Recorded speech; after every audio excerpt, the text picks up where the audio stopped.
Hello and welcome to the In the Pen podcast, a podcast about relievers, part of the Pitcher List podcast network. My name is Jake Crumpler, and as always, I'm joined by Pitcher List's bullpen expert, Rick Graham. Rick, how's it going? We were talking a little bit earlier about how tired we are in the season. What do you do to keep you going in the day? Are you somebody like at work that you need to get up and like go on a walk? Or are you somebody who's like just chugging energy drinks? I'm definitely 2 cups of coffee at least per day. One in the morning, one in the afternoon. Um, that's like a must. I do try to, depending on, maybe go for a walk at lunchtime. At least try to get out. Definitely get out of the office. Um, I'm not one to sit at my desk and eat lunch. I'm like, no, I'm gonna go sit in my car. I'm going to be that guy. I'm gonna relax, get some time away from everyone. So yeah, that's especially but this time of year with the heat and humidity out here, it's been gross the last couple of weeks. It's been harder to kind of get outside. So yeah. Are you somebody that brings a lunch to work every day, or do you go buy lunch? I know I should be better about money, but I usually go out.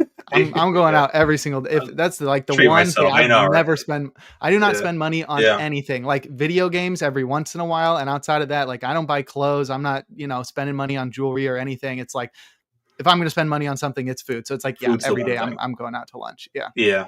No, I get it. Yeah, that's pretty much how I am too. Do you have a lot of places around your office? Like, do you have a pretty good selection? Yeah, we do. We have a lot of local stuff. We have, a lot of the chains. We got like Sweet Green, Chipotle.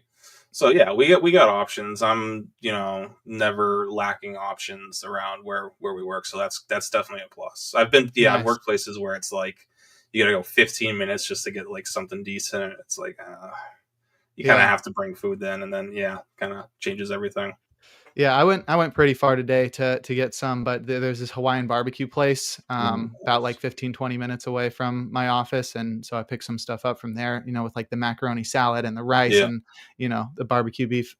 Fire. So good. nice. Yeah. Yep. Well, we're here to talk baseball and most specifically relief pitchers. Last week, we discussed the relief pitchers that we expected to make the All-Star game. So today we're going to discuss the ones that did make the All-Star game and also discuss the ones that were snubbed from making the All-Star game. But first, as always, we'll talk about the news and notes from the past week, beginning things with the bad news as we'll talk about the injuries, starting with YIMI Garcia, who returns to the 15-day IL with an ankle sprain. He had just returned 3 days prior to going on the IL from a month plus long IL stint.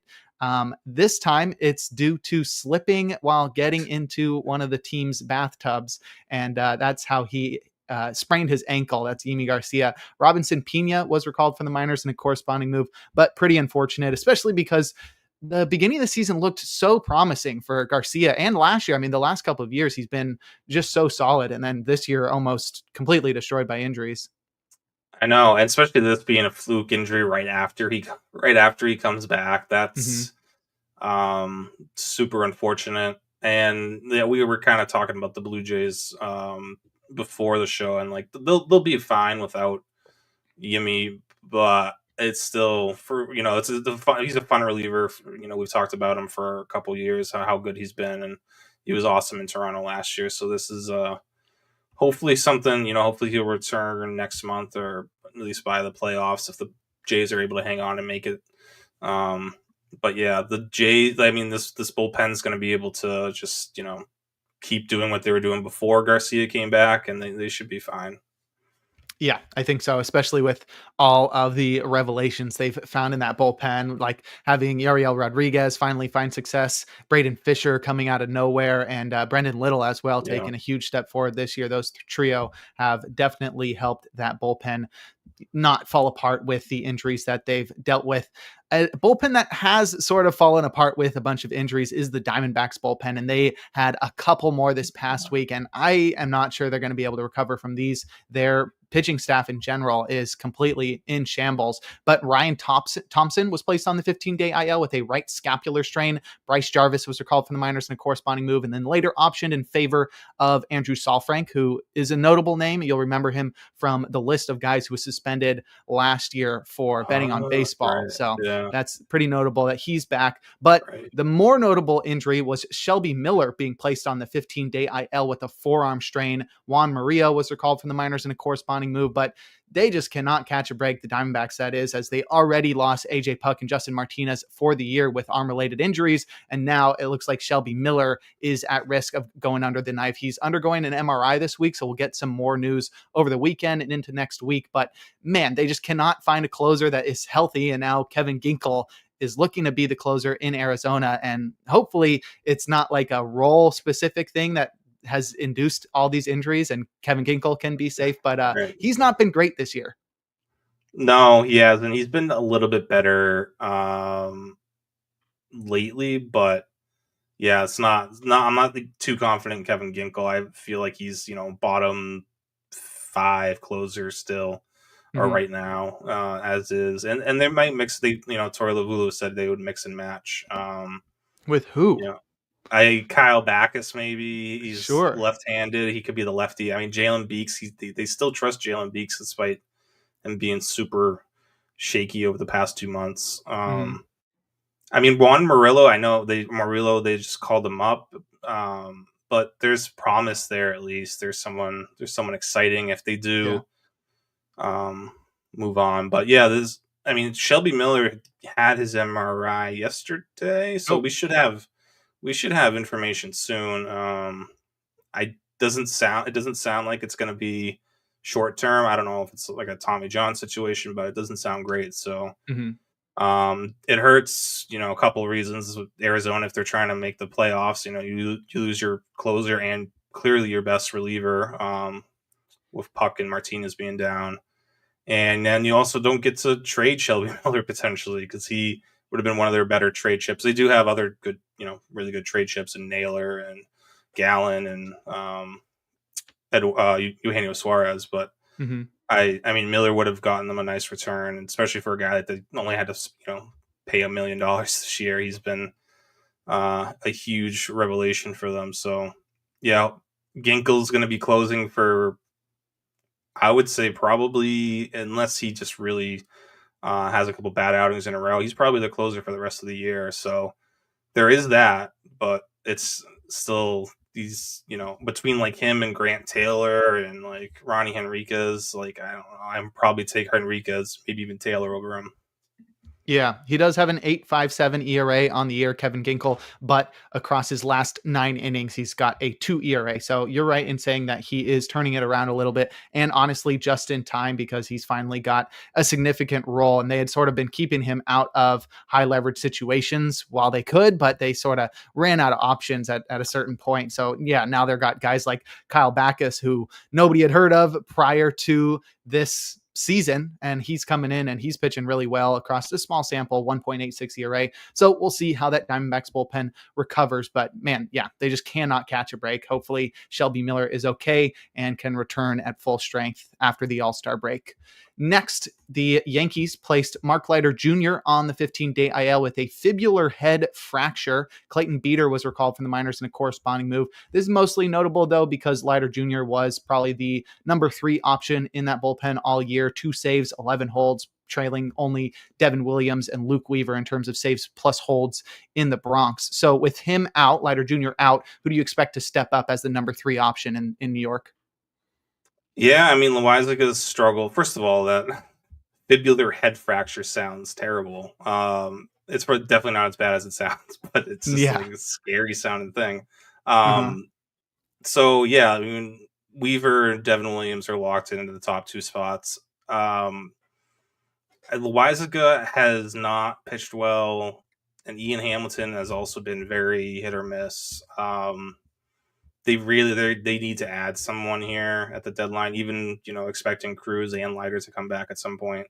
Mhm. They've been really rolling with Tim Hill, and he's, for his part, does have a 2.38 ERA. Not a big strikeout guy, but he's, their only lefty. He's been solid in getting lefties out, so sure they'll lean on him a little bit more, but yeah, between Loizaga and Hamilton, I'm not. There was a time where both those guys were very interesting in Holds leagues, but not really anymore. Not now, at least. Yeah. All right. Well, our last IL placement involves Porter Hodge, who landed on the 15-day IL with the shoulder impingement. Ethan Roberts was recalled from the minors in a corresponding move, but Hodge had not been back for more than just a couple weeks after missing some time with I think it was oblique strain and a hip injury, but he'll now head back to the IL. And honestly, in a season in which Hodge had a really good shot at taking over the closer role, which is something we hinted at in the offseason and sort of hoped for at the end of last season, seeing players leave that bullpen and an opportunity open up for Hodge. But when Presley joined, it seemed like that was not going to happen. But then Presley sucked, and then Hodge sort of fell apart as well. And that opened the door for Palencia to take things over there, which has been great for the Cubs and for Palencia. But yeah, really unfortunate for Porter Hodge. Tons of injuries, 6.85 ERA, not great. But he'll be out, and now they'll continue to have to rely on Brad Keller and Ryan Presley as the top two right-handed setup men there. Yeah, I think after Hodge's last outing, it was either he was going to either get demoted or land on the IL, giving up 6 earned runs, 3 home runs against the Twins. So, yikes. Yeah, been a very disappointing season for him, and whether it's probably somewhat injury related, but also there were some concerns with Porter Hodge, just not having a good fastball and being really slider dominant. So, Palencia is kind of, at least there was not a ton of expectations for Palencia, so him kind of filling that Porter Hodge like role in a sense where he is the young guy who's able to help them out, and not just help them out, but closing out games for them. So yeah, after we saw Presley, struggle and lose the role, if we knew Porter Hodge was going to be out for an extended period of time, we probably would have been like, all right, this. And we talked. I remember this Cubs bullpen in April was like really, really sketchy, and we were down on it. But guys like Tealbar, Brad Keller, Presley's turned it around. Pomeranz 0.73 ERA. Yeah. How's he doing that? They've had some guys come from out of nowhere. Yeah. So yeah, this bullpen's not as big of an issue as it was. They'll probably still, as every playoff team does, they should at least look to add a reliever at the deadline. So, but yeah, Hodge, tough year for him. But as far as the Cubs bullpen goes, it's probably not a huge loss right now. Yeah, because he's not been pitching too well. He's not, yeah. That's right. All right, that's our injuries. Now we'll move over to our transactions, starting with Graham Ashcraft, who was activated from the 15-day IL. He missed some time with a groin strain. Sam Ben-Shoder was optioned to the minors in a corresponding move, but Ashcraft will return to being one of the top setup options in the Cincinnati bullpen. We had been begging so long to have Ashcraft pitch out of the bullpen, and while he hasn't been spectacular, he's been so much better than he was as a starter, where his lack of control was something that just bit him in the butt every single time. He couldn't make it deep into the ball games, and the walks would come back to bite him. But here, 3.96 ERA on the season, 26% strikeout rate, 9 holds as well. So Ashcraft will still be somebody that can be relied upon for holds. Yeah, he struggled a little bit tonight, but his first 2 outings back from the IL were definitely something to get excited about. I wrote about him in the hold up today because this is, he's been out for a while. I was interested to see what his velo looked like when he came back, and he was like sitting 99 miles per hour again with that cutter, which is where he's been. He's shown that in the past, so it's not like something out of nowhere. It doesn't seem too fluky. But yeah, that could be, it's easy to make the comp to like Camilo Doval or like Emmanuel Clase as a guy who throws a cutter 99 miles per hour and with a slider. But I think, Ashcraft's slider is better than Clase's. His cutter is not. It's not Clase's, and the command's not even close to being as good as Clase. But Mm-hmm. there's pieces there for him. We still don't know what the Reds are going to do with the deadline. So, if they have been really playing pretty poorly lately. If they do end up selling Pagan, I mean, Ashcraft, I would rather see Ashcraft in the closer role than Santillan, but I'm sure, I know Francona loves Santillan, so that might not happen right away, but I would, be interesting to see Ashcraft finish the year as the closer there. If he can get his command down and kind of shake off the rust that he's shown the last outing. Yeah, I mean, do you think of Emilio Pagan as a trade candidate? So like opening up that role by the end of the month? It depends on where. I mean, the Reds are about 500 right now. There's getting into that final wild card spot in the NL is going to be really, really tough with the way that, just the top two teams that are battling right now, Padres and Giants. Between those two teams, you have to not only beat out both of them, but then, you got other teams like the Cardinals are still kind of in the mix. Brewers, Cubs, whoever doesn't win the division. Yeah, the Brewers and Cubs probably are locked in, as well as the Dodgers and then the Mets and Phillies. But then it's one of those NL West teams is going to probably make the other wild cards. So it's, I don't know. The Reds haven't made any indications they're going to sell, but I just don't. And especially calling up someone like Chase Burns, I feel like that's a sign that they're going for it this year. But I don't know. We'll see. I do think that they could get a really good return for Pagan. So at the end of the day, it might be, too good of a return for them to turn down, especially if they're, 4 or 5 games out of that wild card spot. Yeah, and he's a free agent after this year, so they sort of, and he's 34. Stupid. Yeah, he's probably not a long-term option for them. So yeah, it would make sense for them to trade him, but they haven't really. There's been not a ton of rumblings about Pagan so far. We'll see. All right. Next, we've got Paul Sewald, who was activated from the 15-day IL. He missed quite a while with a shoulder strain. Doug Nikhazy was optioned to the minors in a corresponding move, but Sewald has been thrust immediately into high leverage situations. Over the past week, he's already recorded a hold and he recorded a save on, I think that was Wednesday night. So pretty impressive there from Paul Sewald. I called that one if anybody was paying attention to the first pitch because, all those other guys had been pitching back-to-back days. And Sewald was the only one with experience in the ninth inning. So that's already his second save of the season. And I think we can blame some of his struggles early on that shoulder strain. And I have a feeling Sewald's probably going to be pretty underrated moving forward. I mean, he does have a 32% strikeout rate on the season. His ERA is 4.9, but I think the stuff is still there for Sewald, and he's never been somebody with overpowering stuff anyway. Yeah, it's, again, we're in July. Guardians are kind of falling out of the playoff race, so Sewald could be a very, especially with his closer background, teams should will definitely be in on Paul Sewald at the deadline. So it would be fun if the Diamondbacks were still kind of making a push and they needed Paul Sewald, they could go back and get him. And but yeah, We'll see where, what happens with Cleveland. I feel like his value would be better somewhere else because right now he'll still get the occasional hold. But, between Gaddis and Cade Smith behind Clase, it's a little bit tougher to get holds. And Eric Sabrowski now has been really good since he got back there. So, yeah, but it's still good to see. I mean, like you said, everyone had pitched, so it was kind of had to be Sewald, but I still feel like he's the second, if Clase is down, I feel like they're going to move to Sewald to get the save. So someone to keep an eye on as a streaming option more so than anything. But that's unless he gets traded. And there's teams where like if he goes to like the Phillies, like he'd probably close right away because the Phillies situation is a mess right now. So you never know. Yeah.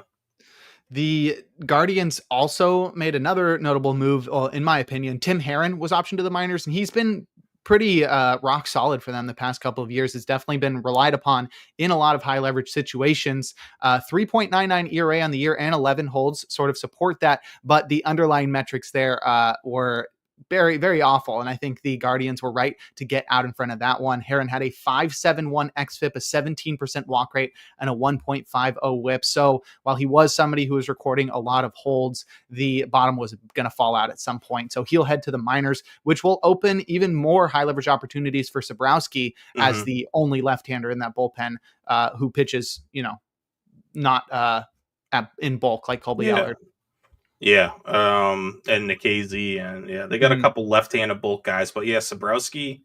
I mean, Herron hasn't been the same guy this year. He's been holding it down. He's been doing fair jobs with Sabrowski out, but now that Sabrowski's back, and it's we talked about Sabrowski a lot last year. Big IVB guy.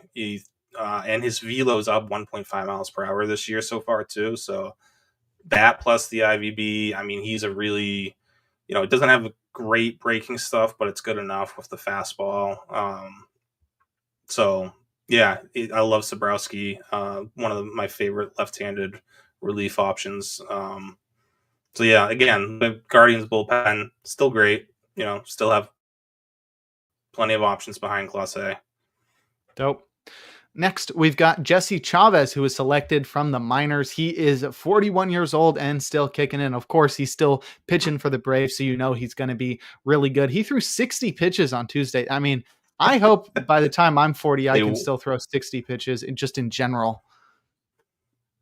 I mean, that would be something. I mean, my arm would fall off after about 10. So, but did he still on the roster? I don't know. I figured that. Oh, I was expecting them to just kind of come up and eat some innings and then go back down, but no, he's still there. Okay. Maybe he lasts through the rest of the season. Who knows? Yeah. Not somebody to pick up in fantasy, but still a fun story because Jesse Chavez is somebody who's like a double agent. He pitches for other teams and he's awful, and then he goes to the Braves and he's just incredible. I wonder if he can still pull that off at 41 years old, but notable nonetheless. He's born. Yeah, but Hector Neris isn't that old, but yeah. Yeah.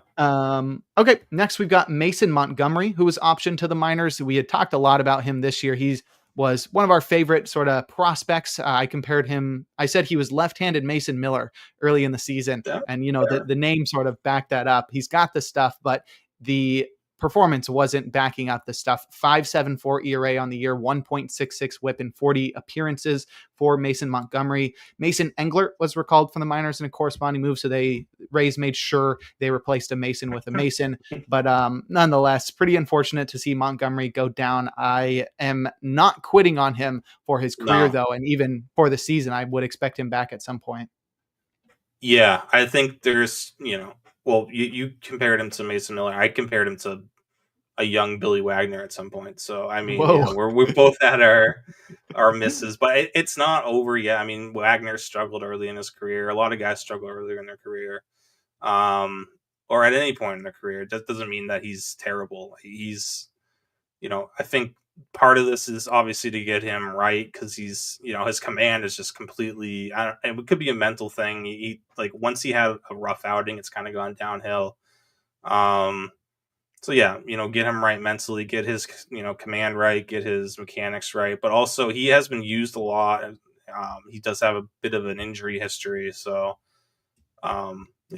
probably give him a little bit of time off while he's in AAA as well, while also working on some things. But I definitely expect him back at some point, probably closer to August. And I'm sure he'll come right back and be like a huge factor in that bullpen too. And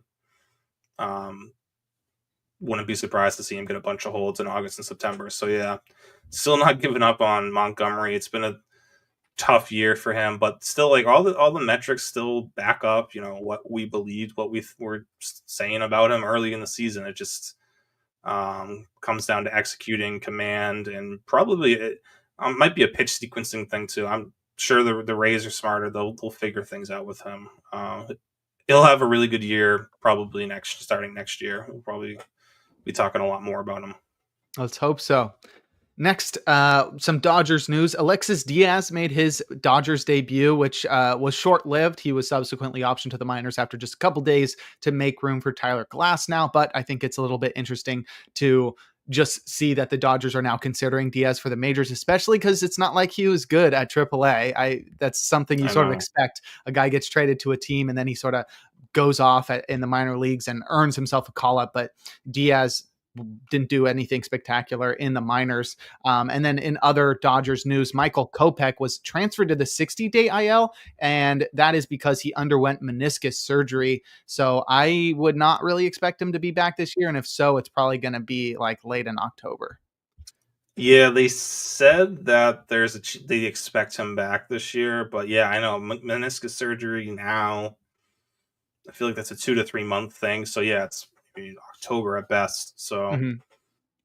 and it's a big loss, but the Dodgers will find a way to get over it. They've been They losing have a lot recently. they have been losing a lot of guys, and that's built into their roster construction. Exactly. That's why they have so many guys. That's why they have so many good pitchers, because they need all 30 of them. But yeah, and they're gonna go out. They'll probably trade a pretty good prospect for a really good reliever, and yeah, I mean, wouldn't be surprising to see them land, a Yohan Duran or something, just like something that like doesn't is just like foolish. But the Dodgers would do it. Stop. They're in win now. They don't care. They're in win now mode. And you can't fault them for that approach. So yeah, Kopech and Phillips out for the year, or Kopech probably out for the year. Phillips out for the Mm-hmm. year. They'll still be fine. Trinan's coming back either this weekend or next. They still have Yates. Tanner Scott's been a little rough lately, but I mean, they still have faith in him. So yeah, Dodgers will be fine. Well, Edgardo Henriquez also coming back too. yeah. So Well, let's hope they're not, but they will be. yeah. All right. Well, we saved the best for last, Bryan Baker, but first we're going to take a quick break here on In the Pen. And we're back. Jake Crumpler here with Rick Graham on In the Pen discussing relievers. We saved the best transaction for last, or at least the most notable, as the Orioles traded Bryan Baker to the Rays in exchange for the 37th overall pick in the upcoming draft this weekend. Pretty notable. Definitely like the first real deadline move. I know the first real trade of the season, the big trade, was Rafael Devers, but it was sort of so early you can't really consider a deadline move. So this is really, to me, like kicking off the trade deadline as we're approaching mid-July. But I think it's going to be more notable than a lot of people realize. And the Rays were not afraid to push Baker into action almost immediately. Take it away, Rick. Yeah, I mean, well, first of all, I don't understand the trade really from the Orioles side, but I guess it's not really important. Um, but yeah, it's just weird because this is the one guy in Baltimore I thought was safe because he had the most team control of Yeah. the whole group of those big time relievers they have there. But they really wanted a 37th overall pick, which is like a 20% chance of being anything MLB, even making it to the MLB level. So maybe that means like Felix Bautista really is available. Maybe they are willing to give up longer term pieces, and I don't know, who knows what the Orioles plan is, but Baker did get blown up by the Mets the other day, but before that had a 2.30 Sierra, 0.99 WHIP, 33% K rate, 32% CSW for the year. Like really good numbers. He was the 8th inning guy there in Baltimore. Now in Tampa, probably 8th or 7th inning guy as well. He came in. He wasn't even. He was questionable to make it to Boston today. He did get to Boston, and they threw him right into the fire, and it did not go well. But I don't blame Baker that much because that's a really tough situation. I mean, he's been traveling today trying to get to his new team, and just to like get thrown into the 7th inning of a game, a really important AL East game too. Like this was not some low stakes game. So yeah, interesting that the Rays were just eager to use him, but I know their bullpen's been very, has been beaten up recently, so they needed the fresh arm, I guess. But yeah, tough spot for Baker tonight. I wouldn't worry about him now. His ERA has gone from 2.58, and now over the last 2 outings is up over 4. So, not too worried about him. I'm sure the Rays, they gave up. I mean, 37th pick. I guess that's especially for the Rays. The Rays are a team that typically likes stocks up on draft picks. They'll use those draft picks. So I think I saw something today that they've never traded one of these trade eligible draft picks. So I feel like Baker's probably the heir apparent, or it could be the heir apparent, I guess, to Pete Fairbanks, either at the deadline now. Maybe this opens up Fairbanks to be moved, which has been, I think, what was it? Jeff Passan put it at 60% that Fairbanks would be traded. Or next year, maybe this is Baker gets a chance to close out games for them. So we talked about Baker a lot. He's got a good 3-pitch mix. He makes sense as a closer, I feel like. And the Rays will get the best out of him because that's what they do with pitching. Yeah, and with Edwin Uceta there, I mean, I don't really see him as a preventative option of stopping Baker from being the closer. I mean, Uceta was incredible last year, but he's got a 5.77 ERA this year. And while he has looked much better recently and does lead the team with 14 holds, there's a reason the Rays went and got out Bryan Baker. And there's also sort of a reason that Kevin Cash has continued to be the manager there. And it's probably because he listens to whatever the GM tells him to do. So if they want Bryan Baker closing when and if Pete Fairbanks is shipped out, then Bryan Baker will be closing. So definitely a notable move. I'm really glad that the trade deadline is usually filled with a lot of relievers because it gives us so much to talk about. So we already got a little appetizer for the trade deadline here. Yeah, that's right.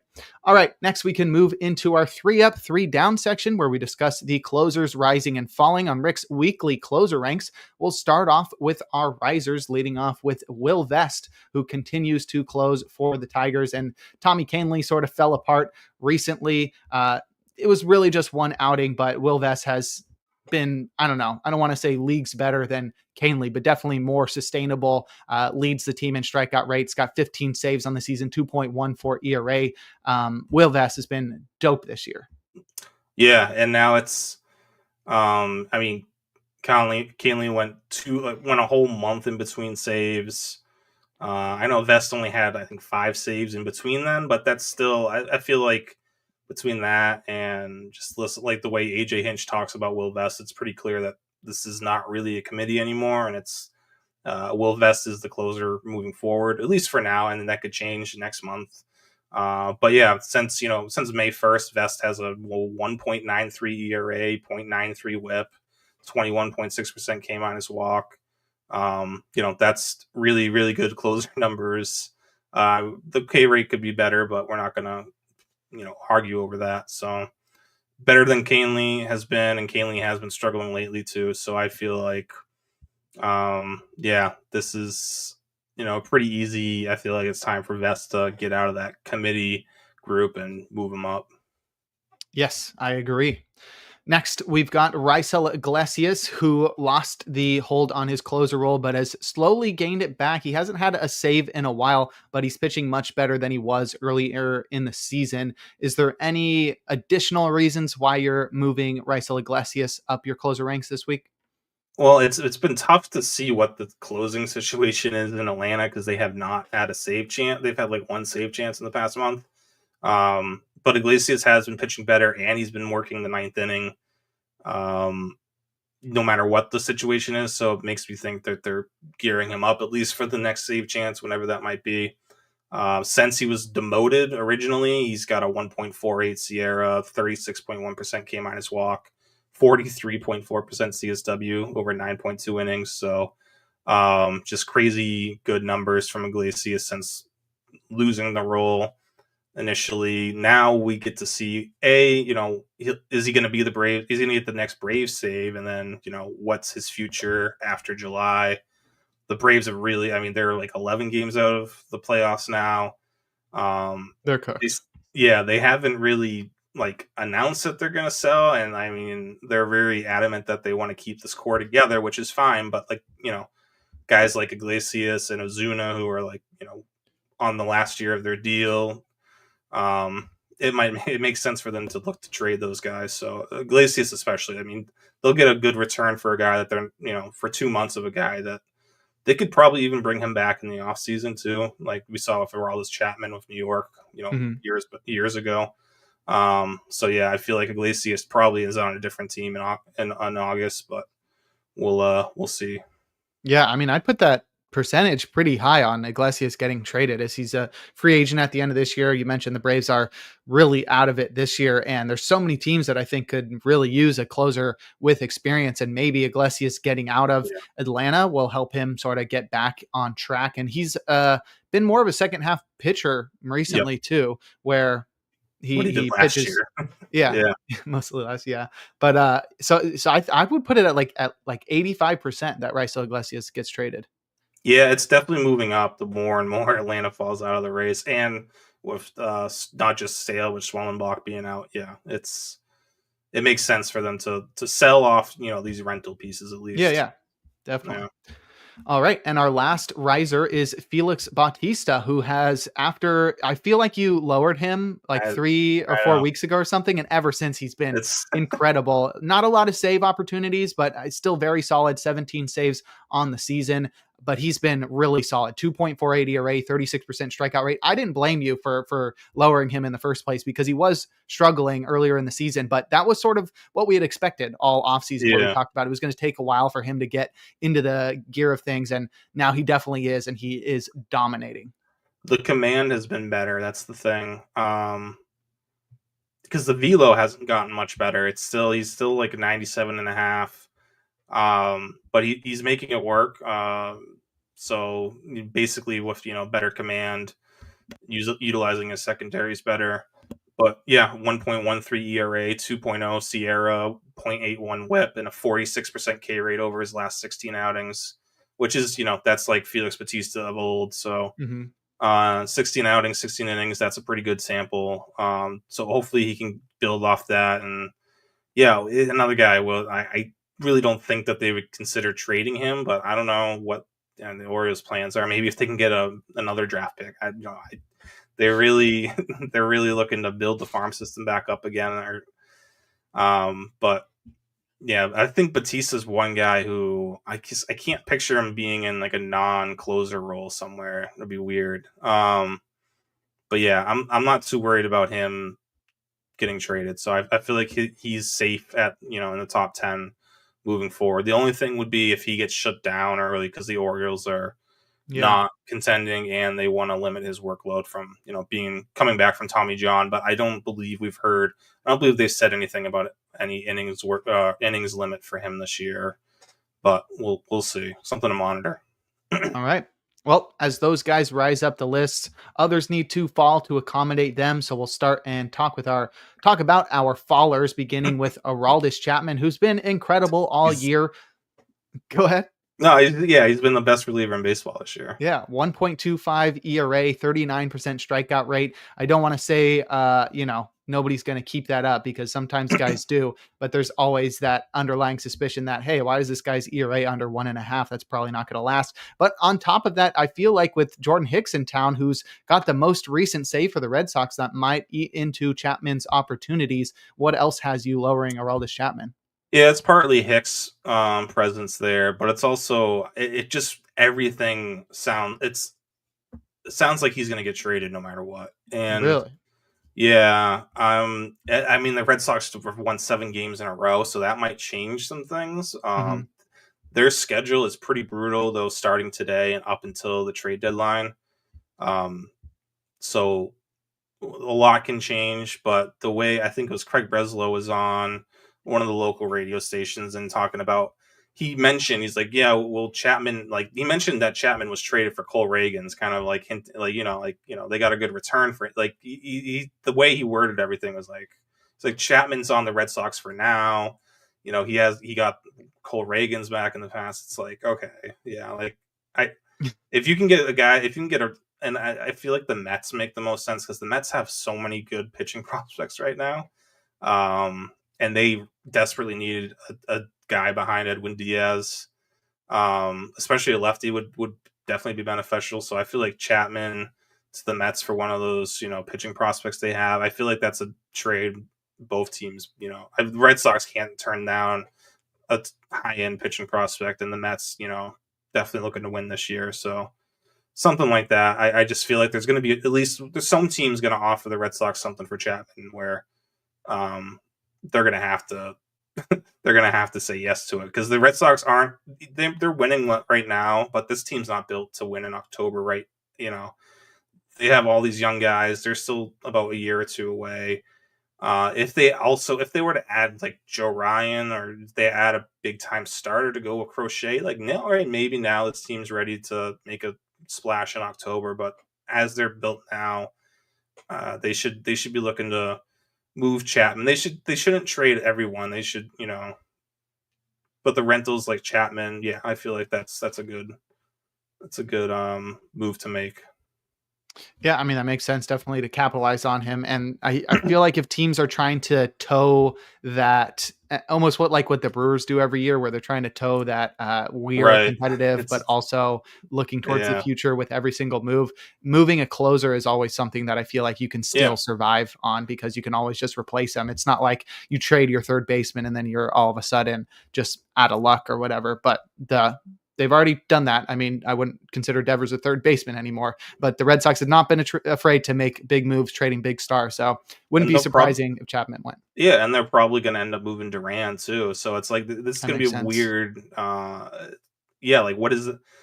Moving on from Devers and Duran, like your two All Stars from like last year. What does that Hmm. say anyway about the future or the short term future? So I feel like Chapman's just every MLB exec thinks Chapman's being traded. The tea leaves are all screaming that Chapman's going to be traded.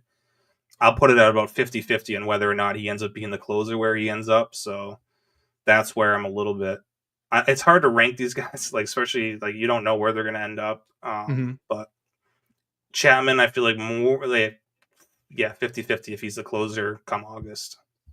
All right. Well, our next faller is Robert Garcia, who seemed as though he was going to take over as the clear cut closer with Luke Jackson struggling, but there haven't been many save opportunities. Garcia hasn't really taken off, and it still seems like Bruce Bochy is unwilling to just give Garcia every save chance, too. He's got 6 saves on the season, which is still fewer than Luke Jackson's 9, and Sean Armstrong is the holder of the last save by the Rangers. But is it really just, all the competition and the lack of clarity with Garcia that has you moving him down?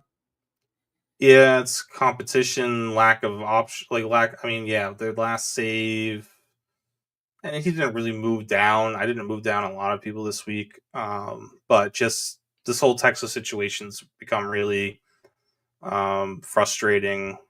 I mean, because it should have been Chris Martin from the beginning, and it hasn't been, and it's not gonna be because they really don't want to just give him the role. Um, but yeah, Luke Jackson's completely fallen apart, and yeah, Sean Armstrong, I guess, is kind of in the mix now. But yeah, I don't know who the closer is here anymore. I've like lost track of the Mhm. situation. So another team that like what is Texas going to do at the deadline? You have Jacob DeGrom pitching as good as he has in years. Like, are you gonna punt that because your bullpen's not great and your lineup's been inconsistent? Or yeah, what do the Rangers do? Because if they do want to, make a run this year, they have to add a closer. Desperately, probably they have to add 2 relievers realistically. Yeah, I don't see that happening. I don't think they're really in the race. So that sort of makes sense that they'll probably start dealing from that bullpen. And I wonder who then ends up as the closer there if we see, If some of the Martin rentals like goes, Chris Martin. Yeah. yeah, I mean Garcia probably sticks around as the closer, but I don't know. I think something came out on Josh Spores today, like they're unsure of when his return is going to be. So there's not a lot of competition for Garcia until we see some of those younger guys. Maybe they start making noise in August and September if they do punt this year. Maybe you see Teodo or Church come back. I don't know Yeah, how they've been. I'm not sure how they've been in AAA, but yeah, names to keep an eye on still. definitely.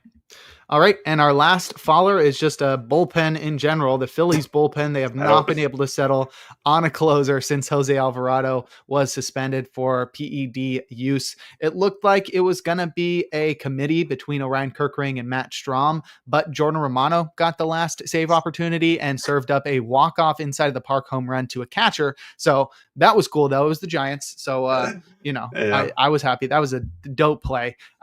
Really it's awesome to see fun. that. Fun baseball. Giants Yeah. needed that, definitely. But Kirkering just has struggled. Both Strom and Kirkering, ever since they got this opportunity to really be the one to grab that role and run with it, they've both been not great. And it's really unclear who's going to be getting the majority of the save opportunities moving forward for the Phillies, and if they're going to bring somebody aboard and move all these guys down the ladder. They're definitely going to bring someone in, and someone not on this roster is going to be their closer August on. But yeah, it's just been frustrating to watch because it's like when you think it's somebody. Like I was starting to lean. All right, Matt Strom's kind of taking the lead in this closer role situation, and then he pitches the seventh the other day, not even not even facing Devers, not even facing the best lefty in the Giants lineup. Mm-hmm. And they save Romano for the ninth, which kind of came from out of nowhere considering he hasn't worked the ninth in about a month. He has pitched better, but still surprising nonetheless. And of course, he goes and blows it. And I mean, I still like Strom the most out of everyone here, but I do like him better as a setup guy, getting the ball to. And they've talked. I mean, there was talks about Clase and Duran being options for the Phillies today, which I mean it makes sense because at least that's not the Phillies typically are going for those short term, those stopgap options like Estevez last year, Quick Kimbrel. It's like Romano this year. Like go get a guy you can put in lock into your closer spot for the next couple years. Like stop messing around with this because it's been But an hasn't issue. that's been Dave Dombrowski's like Yeah, problem and throughout it's his always career is like he couldn't build a bullpen. In the last couple of years, that bullpen's been dope yeah. in Philly, but without Alvarado and the other guys that they've had in that bullpen, it's really fallen apart. I mean,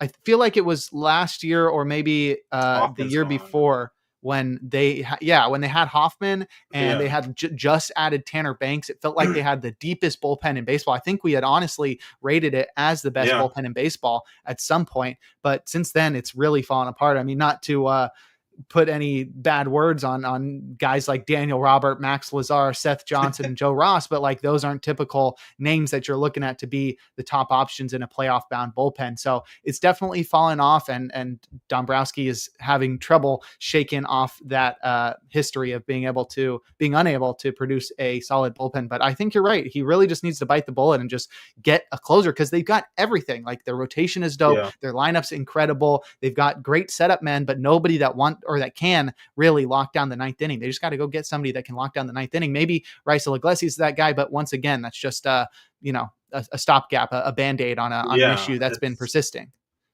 If a Duran, Clase, or Bautista is actually available, I feel like this is the time to really consider one of those options because you get Iglesias or you get Chapman, the issue it's still an issue next year. So it's like I don't know. And I know they're kind of thin up front with prospects. I mean, it's like, are they going to trade Andrew Painter for a reliever?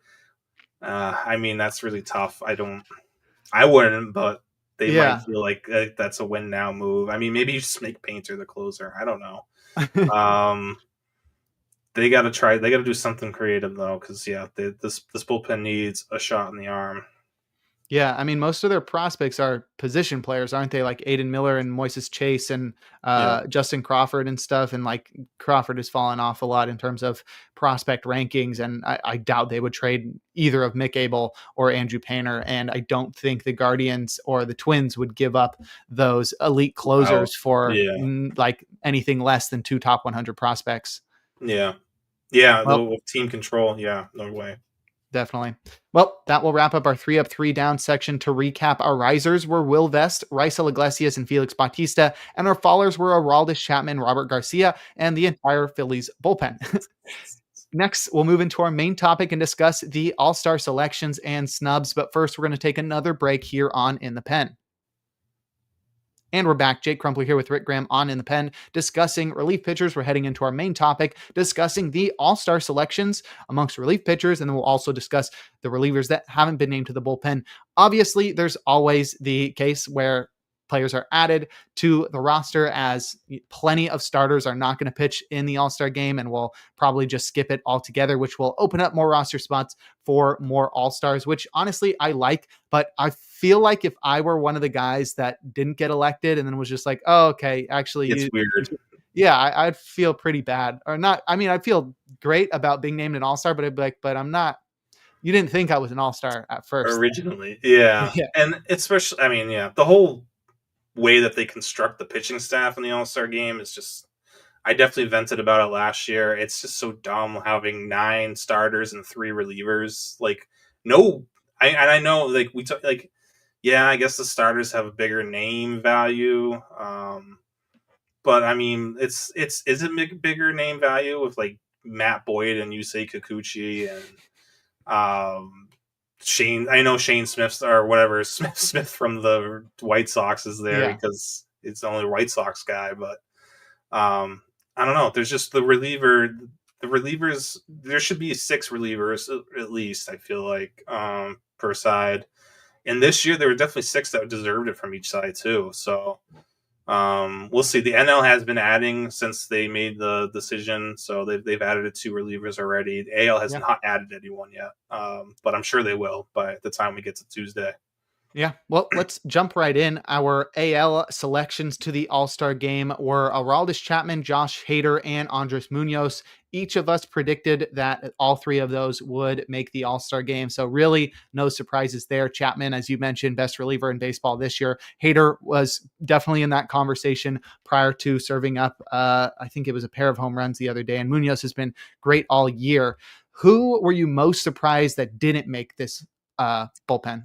I think we're both in agreement on this, and Yohan Duran not getting in is crazy, as well as Will Vest. I mean, I know Vest. I know the Tigers have a few guys, but Vest deserves it. And Duran, I mean, has a 1.52 ERA. And I'm not really sure what the metrics are that they look at, because so when we were doing this last week and when I was putting my list together, I basically sorted it. I started with like, okay, relievers with an ERA under 3, WHIP under 1.2, strike K rate over 25%. That's kind of where I started and went from there. Which Duran checks all those boxes, but I feel like they do lean more towards ERA, and Duran's ERA is 1.52. It doesn't really. It's one of the best amongst closers, so I can't believe Duran's not in. I'm guessing he's going to be the first AL backup selected if someone drops out. So. Yeah, but Vest too. I mean, Vest definitely deserves it. And again, Duran only has 14 saves. Maybe that's another thing, the stupid save thing. But I mean, Jason Adam doesn't have any saves, or he doesn't have a ton of saves. And, it's not like he's a closer. So weird that Duran got skipped. I feel like that's an egregious one. Yeah, and then if guys like Adam and we'll talk about later Randy Rodriguez as well, if those guys are going to make it, then why doesn't Bryan Abreu make it? Because I mean, he's been so good this year. I think he leads the American League in holds with 22, and he's got a 1.52 ERA and a 38% strikeout rate. And he's been incredible. And so, if we're going to talk non-closers, Abreu definitely deserved some recognition there in the All-Star game. We both had him too, and I'll say the NL is definitely lighter than the AL as far as bullpen options go. But look at Jason Adam, 1.58 ERA, 1.18 WHIP, 27.4% K rate. Abreu is better in every single category. 1.52 ERA, 1.09 WHIP, 37.6% K rate. So, I think that's partially to do with just AL being a lot deeper bullpen wise than the NL. But it's weird that Adam. I was not even thinking Adam at all, just because of the WHIP being a little bit higher. But he does have 21 holds, so I don't know. Abreu has 22. So And yeah. I mean, on top of that too, Carlos Estevez is leading the American League in saves. He's If you're tied. going saves, yeah. Yeah, he's tied with Josh Hader, but that was sort of last week why I said Robert Suarez should make the team because he was leading baseball in saves. He still is, but I mean, it's sort of weird not having the league leader in saves. I think, the voters' butts are sort of saved because Hader is tied with Estevez, but Estevez has Right. been good outside of the strikeouts, 2.03 ERA as well, which is better than Hader. So I'm not saying Estevez is better than Hader, but he has been really good this year. And I wouldn't be surprised if he gets added later on as well. So I think Vest, Yeah. Duran, and Estevez and Abreu are all in the running to be added to this pitching staff in the coming days. Yeah, I can see any one of those, if not two of the, at least maybe two or three of the group. Because yeah, Yeah. we'll start hearing more starters that won't be there. So Mhm. yeah, there'll be a couple more additions. Yeah. All right. On the National League side, the original selections were Jason Adam, Edwin Diaz, and Randy Rodriguez. Only one real closer, which is really weird. And then to replace some of the injured or guys that aren't going to pitch in general, I know Yamamoto was one of them. Robert Suarez and Trevor McGill were added. Honestly, crazy. Neither of us put Trevor McGill on there, and I don't I think it's know. because we didn't think he was that good. I think it was just there were better options out there, and he's been pitching a lot better over the past week too, That's lowering his numbers. yeah. I think he was over the 1.2 whip thing that I had, and now he's under it. So Yeah, yeah, he's deserved. He's been great lately. He is starting to be the Trevor McGill that we saw 2 years ago. Big strikeout numbers recently as well. So yeah, I get the McGill thing. It's pretty clear Edwin Diaz is going to get the ninth inning, and I feel like this is the most like the clear cut where's the who All will Star get game the this ninth year? in Atlanta. Oh, So yeah, Diaz will be getting the ninth. Suarez, yeah, you had Suarez. I just the ERA was too high for me. It yeah, but was the in the saves. fours, but yeah, the saves. I know. Um, and we both had Randy Rodriguez. I think Rodriguez was a lock. He's Yeah, just been so good as a setup guy this year. yeah, Um, so yeah, the Adam one's still a little bit. It's not like he's undeserved, but it's just there might have been better options there, like Palencia. We both had Palencia and Pagan. yeah. I feel like um, those guys Even are Abner closers. Uribe, who leads baseball Yeah, with yeah, 26 holds. He's got a yeah. 2.01 ERA and a 33% strikeout rate.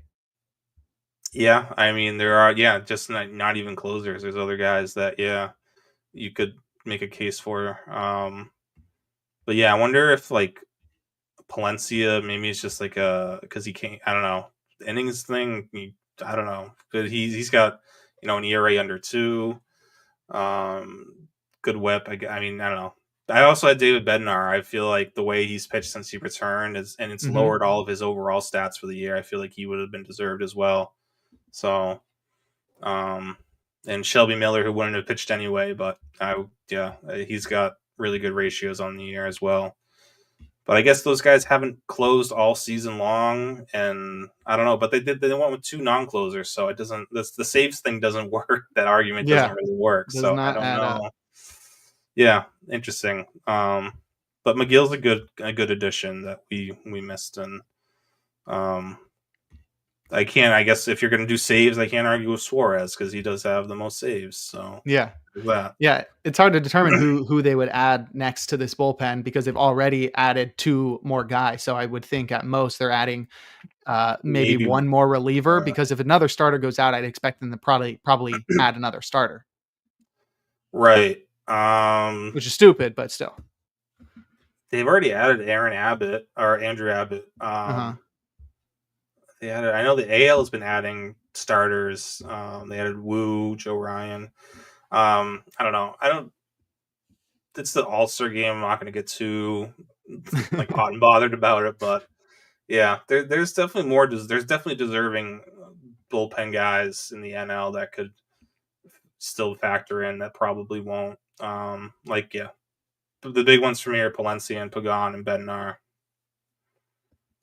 Yeah, I would think I would agree with that, and then maybe throw Abner Uribe in there just because he leads the league in holds. So, and not just the league, like all of MLB. So he's been really good this year, and counting stats I think are a big thing for Yeah, the voters or whatever. But yeah, are you somebody that watches the All-Star game? It's pretty boring nowadays. I love the home run derby though. Yeah, I've definitely watched the Derby. I'll watch the game, or at least I'll put the game on, kind of check in and out of it. I'm not like super into the actual game action anymore. It's different than I guess what it used to be. I don't want to sound like that old time guy, but like it's It really uh did used to mean a lot. yeah, well it did. Yeah. And guys played hard. Yeah, I mean they still play hard, but it's different. It's not like the NBA All-Star game where they're just, you Or know, the NFL, both of them suck. NFL's not even a thing anymore. Yeah. Yeah. Oh, they don't do it anymore, the Pro Bowl? Oh, They don't they do just like do, like, fun they games or play like something? a It's flag That's so awful. football. That's such a Yeah. bad look. Oh my gosh. I mean, Yeah. I get it. You cannot play football without getting a concussion, but man, Right. that's crazy. Because It's baseball's so dope. The All-Star yeah. game, it's like means nothing, but you still have guys like you'll have a starter who's like, "Hey, I get one inning on the big stage. I'm throwing as hard as I can. I don't care if my arm explodes." Yeah. And then you're Pedro, and then all of a sudden you're not throwing as hard as you ever used to from 1999 on, but it makes for fun TV, like fun entertainment. And it happens right in the middle of the year, which obviously the Pro Bowl doesn't. But yeah, the Derby lineup's pretty good this year. I'm Yeah, excited I'm for that. excited. That's always and I more for the most part I like or I'm at least okay with the tweaks they've made to the Derby over the past couple of years. So Oh, and speaking of tweaks, they're gonna do the robo-umps in the I All-Star game. saw it. Yeah, that's a nice fun twist. I don't I mind. I might don't. watch just for that. Yeah. See. Yeah. I think that's a really good addition to, especially when you have guys mic'd up, and hopefully they get someone mic'd up at the plate who challenges a call and kind of just see what their mindset is. Yeah, Could we'll be have fun. another Liam Hendricks situation. You remember that? Yeah, yeah, that was fun. I miss the old Liam Hendricks, man. That was good. He was just transferred to the 60-day IL. Prayers up for Liam Hendricks once again, man. He is a Yeah, rough end to his career. it is. Hopefully, it's not the end, but we'll see. No. Yeah. Yeah. Well, that'll do it for this episode 128 of In the Pen. Rick, why don't you go ahead and plug your social media and anything else you're working on? Yeah. You can find me on socials at I am Rick Graham. Yeah, working on daily. I just put out a trade deadline article. Finally, I'll put that Ooh. together. But as I do every week, I put out a closing article every Tuesday, holds article Thursdays, and save plus holds on Fridays. So yeah, those will be changing a lot as over the next month as we get more and more trades. Yes, they will. You can follow me on Twitter at Jake Crumpler. You can follow the pod at In the Pen Pod. You can find all of my work at crumplerbaseball.com. Most notably and most often, I'm doing the First Pitch podcast Sunday nights through Wednesday nights. So you can catch those recorded Monday through Thursday as well. And you can find more of my work at baseballhq.com, where I do playing time analysis for the Giants, A's, and Diamondbacks. But that'll do it for this episode 128 of the In the Pen podcast. We'll talk to you all next week.